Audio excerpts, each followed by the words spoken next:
याद आ गई। क्योंकि संकट जब आता है तब हम हर तरह से सोचते हैं भाई ये क्यों आई आपत्ति, ये भगवान मैंने ऐसा कौन सा पाप कर दिया, क्या गलती बन गई मेरे से। और जब तक ये सुखी रहता है इसको कुछ याद नहीं आता, केवल बकवाद याद आती हैं, वो मित्र याद आते हैं जो गुटी छुटी लाव ताश खेलते हों, या वो रिलेटिव रिश्तेदार याद आते हैं जिनके साथ गप्पे मारने जावे, सैर सपट्टे कर आवे। और जब इस पर आपत्ति आ जाती है फिर इसको परमात्मा याद आता है।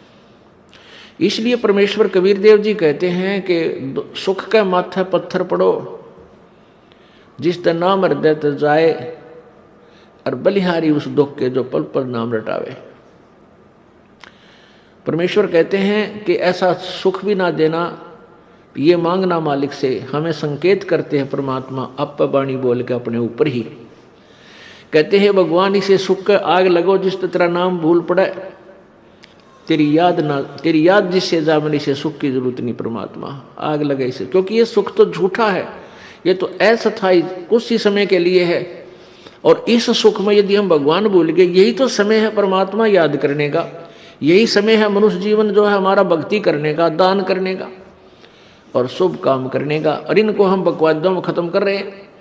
तो ये सुख जो आज है स्थायी है, ये पिछले पुण्य से है, और हमने उस सुख की जरूरत नहीं परमात्मा जो हमारे इस भक्ति मार्ग से दूर कर दे, आपसे दूर करे। वो बलिहारी उस दुख के, कहते हैं कुर्बान हो उस दुख के जो दुख हमें भगवान याद दिलावे।